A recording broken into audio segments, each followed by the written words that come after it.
vocês leram na tela, o que vocês viram foi o tetrafármaco. O tetrafármaco é o remédio, é a medicina da alma. Ele não é um saber para que você tenha conhecimento do cosmos, para que você tenha conhecimento do mundo e com este saber você compreenda o mundo. Epicuro não pensa assim. Epicuro pensa neste saber como uma bula, como o tetrafármaco é. 4 remédios para que você escape de qualquer condição que lhe traga a impossibilidade da eudaimonia, da prosperidade, do viver bem, nos nossos termos, da felicidade. Pois bem, vamos a primeira prescrição do tetrafármaco. Os deuses não precisam ser temidos. Epicuro não desacredita dos deuses. Ele segue o senso comum, ele diz isso na carta de Meneceu. Pois bem, mas o problema é que os deuses são imortais, são gloriosos. Eles, deuses, não podem viver a vida dos humanos que são mortais, que são perecíveis. Eles estão no mundo natural, não em outro plano, eles estão no mesmo mundo. O Olimpo não é o céu dos cristãos. O Olimpo é um monte geograficamente localizado que está lá até hoje. Mas são 2 raças, deuses imortais. Os imortais, os deuses, têm as suas preocupações, as suas vidas, a sua geografia, a sua história. Quando eles interferem na vida dos humanos, eles o fazem por interesses específicos deles. Eles não estão voltados para os humanos mortais. Então não há o que se preocupar com o estrangeiro. Essa é a ideia. Não há que se preocupar com aquele que é de outra raça. Porque os de outra raça estão preocupados com os afazeres deles. Desse modo, oferendas, ritos e uma tentativa de comprar os deuses para talvez depois de alguma atividade, pode ser algo normal, mas não precisa levar a temê-los. A ansiedade e toda a disputa terrena para agradar os deuses, o que faz com que os homens lutem entre si, é desnecessária. É um pseudo-problema. É isso que Epicuro explica e sustenta o primeiro item do tetrafármaco. O segundo item, em relação à morte, vem da própria perspectiva materialista, fisicalista do Epicuro, que está perfeitamente coadunada com a ideia grega de que tudo é material. São poucos os gregos que tomam a alma, a pneuma, como não sendo um ar quente e, portanto, da ordem do mundo natural, portanto, perecível também, como o corpo. Digamos que a alma é um outro tipo de corpo, um pouco mais volátil, é um ar quente, é o pneuma. Mas ela vai perecer. E nós somos sentido. Tudo que temos é o sentido. Epicuro diz que o prazer é o sumo bem, porque somos seres sensuais, sensualistas, sensoriais.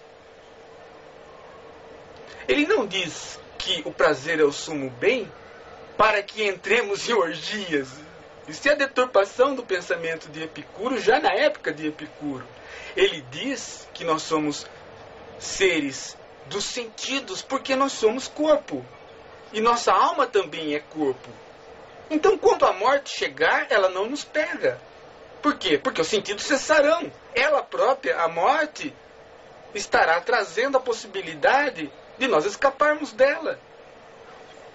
Os mortos não estão presentes para a morte. E os vivos estão vivos, estão longe da morte. Portanto, não há esta preocupação com a morte. Mais um elemento, um pseudo-problema, que, se entendido como pseudo-problema, deixa de existir, deixa de nos preocupar, retira mais um elemento de ansiedade e nos traz mais possibilidade de sermos felizes. O terceiro ponto do tetrafármaco é em relação ao bem, que ele diz que as coisas boas são fáceis, muito fáceis de serem obtidas. Sim, porque Epicuro está pensando no quê? No bem segundo a demanda. E não segundo um bem posto sem a demanda. Ou seja, se eu tenho sede, e é alguma coisa que eu tenho todos os dias, isso é um bem que eu quero e não está distante de ser obtido. Então eu vou ter muito prazer bebendo a água, a simples água. É nesse sentido que o bem é fácil de alcançar. Se eu tenho fome, eu não preciso de um banquete, mas eu tenho paladar para me satisfazer com pão e, às vezes, até com peixe. Por quê? Porque naquele momento eu estou querendo o peixe. Não é muito difícil de obter isto. Bem, vamos para o quarto item do tetrafármaco. O que diz? Que o mal nem sempre dura. Ora, isso também é verdade. Epicuro tem razão quando ele diz que o pior das coisas, as coisas mais terríveis, elas são pontuais, elas são momentâneas. Elas têm uma durabilidade. Então, nós também não temos que nos descabelar, nos preocupar demais com o mal, porque ele é alguma coisa que acaba pela própria condição de mal e de bom. Porque se nós não tivéssemos a alternância de mal ou de bom, nós nem saberíamos do que se trata. Então, como temos essa alternância, sabemos que ele há de findar. Então também não é uma coisa para se desesperar. Se estamos bem no momento, sabemos que se vier algum mal, também será alguma coisa ultrapassável, momentânea.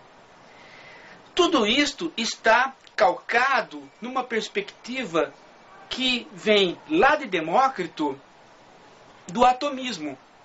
Para Epicuro, o mundo é um conjunto de átomos, ou seja, de partículas indivisíveis, muito pequenas, impossíveis de serem vistas, e que estão em contínuo movimento. Pois bem, essa perspectiva atomística, sensualista, ela é uma perspectiva que, em geral, quando colocada, traz um problema. Qual? O determinismo.